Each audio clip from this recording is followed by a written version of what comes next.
কলকাতা পুলিশের ধারণা শ্বাসরোধ করে খুন করা হয়েছে আনোয়ারুল আজিমকে। এরপর মরদেহ টুকরো টুকরো করে প্লাস্টিক ব্যাগে করে ফ্রিজে রাখা হয়েছিল। লাশের সেই টুকরোগুলো পরবর্তীতে ট্রলি ব্যাগে করে বাইরে সরানো হয়। প্রাথমিক অনুসন্ধানে এমন ধারণাই করছে কলকাতা পুলিশ। তবে মৃত্যুজট খুলছে না, কারণ এখনও সন্ধান মেলেনি মরদেহের। জয়ন্ত কর্মকারের রিপোর্টে বিস্তারিত। সংসদ সদস্য আনোয়ারুল আজিম আনার হত্যা জট খুলছে না এখনো। তার ব্যবসায়িক অংশীদার আখতারুজ্জামান শাহিনের পরিকল্পনায় তাকে হত্যা করা হয়েছে বলে ধারণা করছে পুলিশ। পাওয়া গেছে নানা চাঞ্চল্যকর তথ্য। তবে আনারের মরদেহের খোঁজ মেলেনি এখনো। কলকাতা পুলিশের ধারণা, আনারকে সঞ্জীবা গার্ডেনে হত্যা করার পর মরদেহ অন্য কোথাও সরিয়ে নেওয়া হয়েছে। এদিকে যে ফ্ল্যাটে হত্যা করা হয়, সিসিটিভি ফুটেজ দেখে পুলিশ জানতে পারে গত 13 মে সেখানে ওঠেন আনোয়ারুল আজিম। তার সাথে ছিলেন আরও 3 ব্যক্তি, যার মধ্যে ছিলেন একজন নারী। এরপর ওই দিনই আনোয়ার আবাসনের বাইরে না বেরোলেও বাকিরা বেশ কয়েকবার ওই আবাসনে যাওয়া আসা করেন। পুলিশ সূত্র জানিয়েছে, ঘটনার দিন ওই ফ্ল্যাটে একটি ঘরে পানাহারের আয়োজন করা হয়।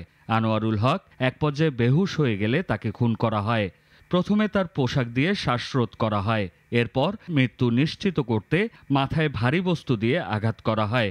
আর তারপরেই লাশকে টুকরো টুকরো করে ট্রলি করে বাইরে সরিয়ে দেয়া হয়। ধারণা করা হচ্ছে আনোয়ারুলকে হত্যার ছক তৈরি করা হয়েছিল যুক্তরাষ্ট্রে বসে। ওই এমপি কবে কলকাতা ঢুকছেন, কোথায় থাকবেন, তার সব তথ্যই জেনে নেন হত্যাকারীরা। এ কাজে তাদের সহায়তা করতে ওই ফ্ল্যাটটি তাদের দেন ভাড়া নেয়া আখতারুজ্জামান শাহিন। ফ্ল্যাটে যে নারী ছিলেন, তিনি এমপি আনোয়ারুল আজিমকে ভারতে ডেকে এনেছিলেন। খুনের প্রধান সন্দেহভাজন আখতারুজ্জামান শাহিন। ঝিনাইদহের কোটচাঁদপুর পৌর মেয়র শহীদুজ্জামান সেলিমের ছোট ভাই এই শাহিন। গোয়েন্দা পুলিশেরই একটি সূত্র জানায়, এমপি হত্যার পর কলকাতা থেকে শাহিন যুক্তরাষ্ট্রে পালিয়ে গেছেন।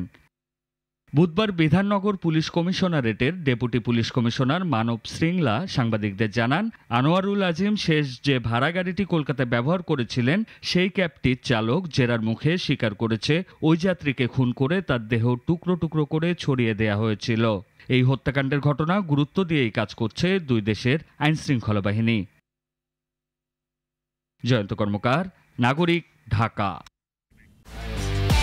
একমাত্র ওয়ালটন এসি দিচ্ছে 1 বছরের রিপ্লেসমেন্ট গ্যারান্টি এবং কম্প্রেসারের 10 বছরের গ্যারান্টি।